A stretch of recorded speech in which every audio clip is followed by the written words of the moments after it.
Hey there, guys. It is Wednesday, March 8th. It's a little bit early in the morning here. We're going through Daniel chapter 3 today. And this is just, again, one of those Bible verses that, I don't know if you kind of grew up in church, this is generally one that you kind of grew up hearing about. It's Shadrach, Mesach, and Abednego, the three men in the fiery furnace. So just good stuff here, man.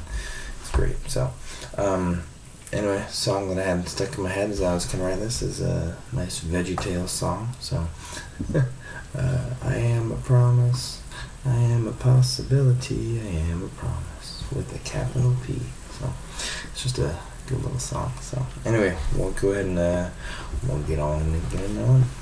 So, interesting because as chapter 2 left off, remember, King Nebuchadnezzar had that dream. And he said, hey, don't, I'm not going to tell you my dream. You tell me what my dream was, and then interpret it for me, and then I'll know that you're actually telling the truth. So in that, there was a statue, and in that statue, there was the head was made of gold, right? And that represented the king of Babylon. And so now, he's probably thinking like, king of Babylon, gold, okay, you know what? I am the best king, I am the best. Why don't we just make an entire image of myself, or an image, made of gold. So that's what he did. 60 cubits high, and 6 cubits wide, which is just a massive amount of gold. I probably should look that up. I bet that's pretty crazy. Somebody look that up. 60 cubits high, 6 cubits wide. How much gold would that be? How much would that be in today's dollars? It'd be nuts. So anyway, and then he summoned. I love how the Book of Daniel does this. It just like several times they just repeat like these words together. So the satraps, prefects, governors, advisors, treasurers, judges, magistrates, right? So just like it repeats that like several times throughout this chapter. So anyway, he sets it up and he says, hey, nations and people of every language, here's what you are commanded to do. As soon as you hear the sound of the horn, flute, zither, lyre, harp, pipe, and all kinds of music, you must fall down and worship the image of gold that King Nebuchadnezzar has set up. Whoever does not fall down and worship will be immediately thrown into a blazing furnace. So that's just kind of one thing that our God does not do, right? Which is he gives us the freedom of choice. He's just kind of there's certain laws that are set up, just kind of like the law of gravity. Like, hey, if you jump off of the edge of your bed, the law of gravity will take over and it will, bring you to earth, right? It's the law of gravity. It's going to happen. But he doesn't have laws set up, and he basically says, hey, if you follow me, if you follow my commands, things will go well with you. Honor your father and mother, that it may go well with you, that you may enjoy a long life on the earth, right? But he doesn't say, you must obey your parents, and if you don't, you're going to be thrown into a furnace. Like, that's not what he has. It's like there's natural consequences that come when you don't do the right thing, you don't follow God's laws. But this right here is like, you will worship this or you will be thrown into a furnace. Like, immediate, grave actions. So, just a little bit of a difference there. Which, thank you for free choice, and sorry that we don't always obey. But, anyway, so he's got all this going on, and then, verse 8, there's just always people that are against the Jews, right? And the Jews are God's chosen people. So there's prophecies and there's different things, and there's crazy things going on now today where people are they're against the nation of Israel, right? Which are the Israelites. And so it's just always good if to be on the side of God's chosen people, right? It's kind of like if you like a little brother, or like a big brother and a little brother at the playground, right? And like, the little brother's getting picked on, sooner or later big brother's going to see what's going on and come and beat up the guys that are beating up little brother. So that's just the way I see it. Anyway, so the astrologers come up and they're like, hey, then they use their catchphrase, may the king live forever, right? They always start with that, may the king live forever. Your majesty issued a decree, yada, yada, yada, yada. But there are 3 Jews who you've set in charge over the affairs of the province of Babylon, right? Hey, you put these guys in charge, and they're not obeying it. Shadrach, Mesach, and Abednego.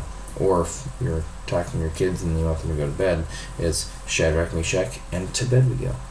And they pay no attention to you, your majesty. They neither serve your gods nor worship the image of gold you have set up. Furious with rage. 13. And again, I think it's just kings on a power trip. Furious with rage, Nebuchadnezzar summoned them, and so these men were brought before the king.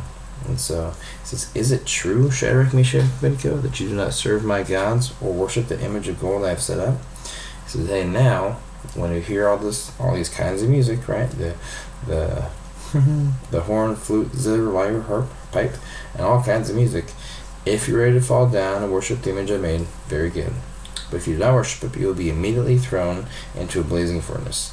Then," oh, great question here, "then what God," lowercase, "then what God will be able to rescue you from my hand?" Right? Thinks how powerful he is. Shadrach, Meshach, and Abednego. Just what a beautiful, beautiful, beautiful response here. "King Nebuchadnezzar, we do not need to defend ourselves before you in this matter. If we are thrown into the blazing furnace, the God we serve is able to deliver us from it, and he will deliver us from your majesty's hand." Right? So they're not saying like 100% yes, hey, go ahead and throw us in, see what happens. But they're saying, hey, if we're thrown into it, the God that we serve, he is able to rescue us and he will do it. "But even if he does not, we want you to know, your majesty, that we will not serve your gods or worship the image of gold you have set up." Just what faith, what guts, what gusto, right? There's other terms too, but how awesome is that? Literally, like on the chopping block, about to be potentially killed, and they're saying, "You know what? Our God can save us, even if he doesn't. We're still not going to do what you want us to do, because that's not who we are. That's not the convictions we have. We are men of faith. We're men of God, and even in the face of death, we're going to do what's right." That's good right there. Even in the face of death, we're going to do what's right. So then King Nebuchadnezzar was furious again, with Shadrach, Meshach, and Abednego, and his attitude toward them changed. So first it was like, hey guys, I think maybe you kind of didn't hear, you didn't think I was serious. I'm serious. One more chance. And then now he's like, I gave you a chance and you didn't take it. Oh, that's it. So then he ordered the furnace heated 7 times hotter than usual. And here's one thing that I always kind of thought was like a little bit of a bummer. You got these, you got your strongest soldiers in the army. Hey, time up, throw them in. And then these guys, when they throw them in, they actually end up dying. But I think just like one thing that just goes to prove is like, well, I mean, because you could have like, some people say, well, yeah, maybe they're just like walking on like hot coals or something like that. But it's like, no, like it was a furnace, it was like incredibly hot, and it was so hot that it killed like the strongest men around at that time, right? When they even got through. So if it killed the strongest men and they just were near the fire and they died, surely Shadrach, Meshach, and Abednego should have died. Well, let's keep reading and find out what happens. So, they're still on their clothes, they throw them in.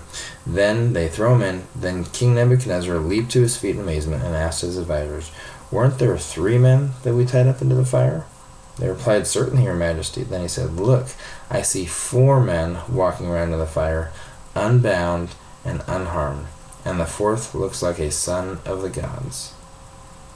That's cool. There's also a song that, there was another in the fire. Basically, that song is talking about, when we're going through trials and, personal trials in our life, just like Shadrach, Meshach, and Abednego, God showed up, right? And he walked around with them. God came down in the form of this, this 4th looking like a son of the gods, the angel of the Lord. Some say, hey, that maybe even been Jesus, right? Like the Old Testament, Jesus in the Old Testament. Who knows? But it obviously God showed up. And kind of in the same way, when we have troubles, we have, things we're going through, God shows up, right? God can show up. We ask God, hey God, I need help. I need you to help me, and I have faith you're going to come help me. Hey, God shows up, right? He looks out for his kids. So Nebuchadnezzar then approached the opening of the blazing furnace and shouted, "Shadrach, Meshach, and Abednego, servants of the Most High God, come out here."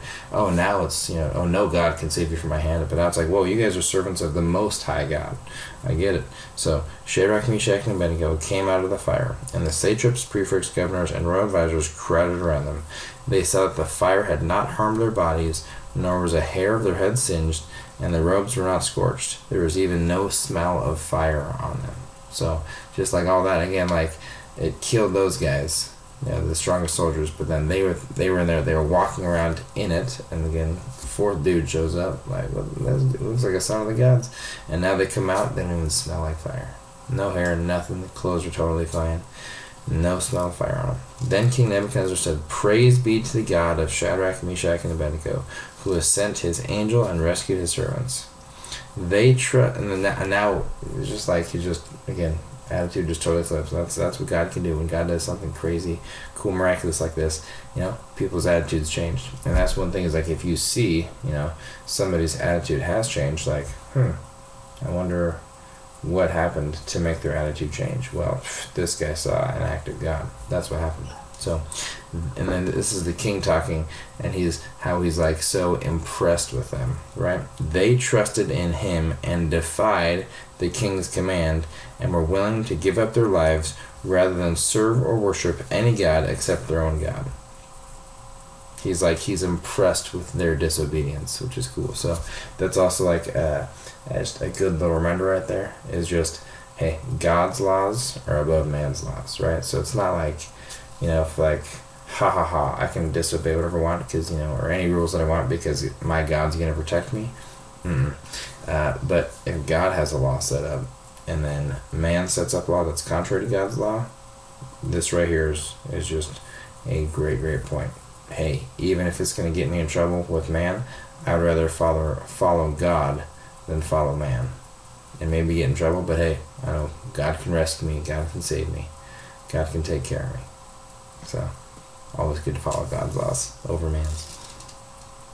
And then, again, just this King Nebuchadnezzar is just crazy guy. So, therefore I decree that the people of any nation or language who say anything against the God of Shadrach, Meshach, and Abednego be cut into pieces, and their houses be turned into piles of rubble. For no other God can save in this way. It's just like the guy just goes to the absolute extreme. But then, again, his statement right there, it just goes to prove his change of heart. Back to verse 15, where he's like warning them, and he says that, hey, what God will be able to rescue you from my hand? And then, of course, now, the Most High God, the God of Shadrach, Meshach, and Abednego, he is. And then he says, for no other God can save in this way. Then the king promoted Shadrach, Meshach, and Abednego in the province of Babylon. So, anyway, guys, hope you enjoyed that. Again, hope you get into your own Bible, read it for yourself. Don't just listen to somebody else, talk about it. That's the biggest reason why I do this, is because this is just an encouragement for you to, hopefully this is a way for you to get into your own Bible, and you read it for yourself, and you kind of get other thoughts. So comment, like, subscribe. If you read something in there that I missed, hey, let me know. Or if you got some thoughts, comment on it, let me know. Love you guys, talk later, bye.